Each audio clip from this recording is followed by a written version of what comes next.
മുംബൈയിൽ 12 വയസ്സുകാരിയായ ബംഗ്ലാദേശി പെൺകുട്ടിയെ കൂട്ടബലാത്സംഗത്തിനിരയാക്കി 3 മാസത്തിനിടയിൽ 220-ലേറെ ആളുകൾ കുട്ടിയെ പീഡിപ്പിച്ചുവെന്നാണ് പരാതി ഉയരുന്നത്. ബംഗ്ലാദേശികൾ അടങ്ങിയ സംഘത്തിൽ നിന്ന് കുട്ടിയെ മോചിപ്പിക്കാൻ നിർണായക വിവരങ്ങൾ കൈമാറിയത് മുംബൈയിലെ മലയാളി സാമൂഹ്യ പ്രവർത്തകനായ ബിനു വർഗീസാണ്. ശ്രീനാഥ് ചന്ദ്രന്റെ റിപ്പോർട്ട് മുംബൈയിൽ നിന്ന്. മുംബൈക്കടുത്ത് വസായിൽ ഒരു 12-കാരിയെ, ബംഗ്ലാദേശി സ്വദേശിനിയാണ്, 12-കാരിയെ 3 മാസ കാലയളവിൽ ഏതാണ്ട് 220-ലേറെ പേർ ബലാത്സംഗം ചെയ്തു എന്ന പരാതി വരികയും പിന്നാലെ പ്രതികളെയും കസ്റ്റഡിയിലെടുത്തു. ഈ കുട്ടി ഇപ്പോൾ ചൈൽഡ് ലൈൻ്റെ സംരക്ഷണയിലാണ്. ഈ കേസിൽ നിർണായകമായ ഇടപെടൽ നടത്തിയത് മലയാളി സാമൂഹ്യ പ്രവർത്തകനായ ബിനു വർഗീസാണ്. അദ്ദേഹം ഇപ്പോൾ നമ്മോടൊപ്പം ചേരുന്നുണ്ട്. ഇപ്പോൾ പ്രതികളെല്ലാം പിടിയിലായി. എല്ലാവരും ബംഗ്ലാദേശികളാണോ? യെസ്, എല്ലാവരും. ആദ്യം എനിക്കൊരു ഇൻഫർമേഷൻ കിട്ടിയായിരുന്നു. നാദിയാദ് ഗുജറാത്തിൽ നിന്ന് ഒരു 2 ഏജൻറ്റുമാർ 2 പെണ്ണുങ്ങളെ കൊണ്ടുവരുമായിരുന്നു. അവരെ ഇവിടെ ബോരിവള്ളി സ്റ്റേഷനിൽ നിന്ന് അവർ ഗുജറാത്തി നായകാവിൽ കൊണ്ടുവരുന്നു. അപ്പോൾ ഞാൻ അതിന് DCP ക്രൈം സന്ദീപ് ദോയ്ഫോഡയോട് പറഞ്ഞിട്ട് ടീം സെറ്റ് ചെയ്തു. അപ്പോൾ അവരെ ബോരിവള്ളിയിൽ നിന്ന് നായകാവ് പോകാൻ നേരത്തെ അവരെ അവിടെ പിടിച്ചു. അപ്പോൾ 5 ബാംഗ്ലാദേശി, 3 ബാംഗ്ലാദേശി നാഷണൽസും 2 പെണ്ണുങ്ങൾ. അപ്പോൾ പെണ്ണുങ്ങൾ എൻ്റെ തോരണം 12 ഇയർ മൈനറായിരുന്നു. 2013 അവിടെ ഡേറ്റ് ഓഫ് ബർത്താണ്. കുട്ടിയുടെ പ്രായം എങ്ങനെ നിങ്ങൾക്ക് കണ്ടെത്താൻ പറ്റി?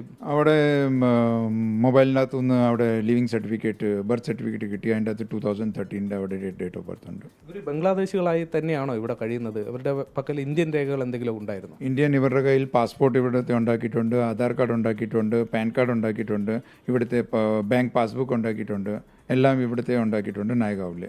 കുട്ടി 3 മാസം മുൻപാണ് ഇന്ത്യയിലേക്ക് വന്നതെന്ന് പറഞ്ഞു. അതിനുശേഷം തുടർച്ചയായി ഇത്തരം പീഡനം നേരിടേണ്ടി വരികയാണോ കുട്ടി? എല്ലാ ദിവസവും 12 ഇയേഴ്സ് ആയതുകൊണ്ട് ഒരു 70,000 ഗ്രോത്ത് ഹോർമോൺസിൻ്റെ ഇഞ്ചക്ഷൻ കൊടുത്തിട്ട് മതലബ് പിന്നെ ഇവിടുത്തെ 18 ഇയേഴ്സിൻ്റെ ആധാർ കാർഡ് ഉണ്ടാക്കി. അപ്പോൾ എല്ലാ ദിവസവും ഒരു 3 to 4 കസ്റ്റമേഴ്സിനെ ഫോഴ്സ്ഫുള്ളി അവരുമായിട്ട് സെക്ഷൽ റിലേഷന് വേണ്ടി ഇത് ചെയ്യുമായിരുന്നു. അപ്പോൾ ഒരു 3 മാസത്തിൽ 223 അവിടെ ഐഫോൺ അവർക്കൊരു 15 Pro മേടിച്ച് കൊടുത്തിട്ടുണ്ട്. പുതിയൊരു മൊബൈൽ കൊടുക്കുക. അതിൻ്റെ അകത്ത് അവിടെ എല്ലാം ഡീറ്റെയിൽ ഉണ്ട്.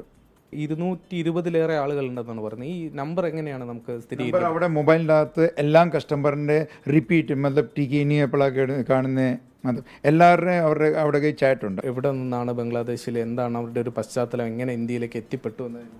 അവിടെ ഫാമിലിയുടെ ഏതാണ്ട് ഇങ്ങനെ പ്രോബ്ലം ആയിരുന്നു, മതലബ് പഠിക്കുക, അതുകൊണ്ട് അവിടെ നിന്ന് ഓടി വന്നതാണെന്നും അങ്ങനെ പറയുക. റെയ്ഡ് ചെയ്തപ്പോൾ ഒരു 11,500 കോണ്ടംസ് കിട്ടിയിട്ടുണ്ട് അവരുടെ റൂമിൽ നിന്ന്.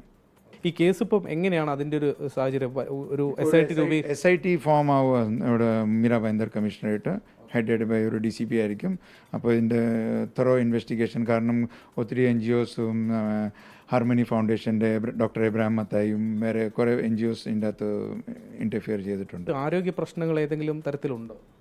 ഇനി അവിടെ നോർമൽ മെഡിക്കൽ ചെക്കപ്പ് ചെയ്തിട്ടുണ്ട്, കുറേ മനസ്സിലാകും.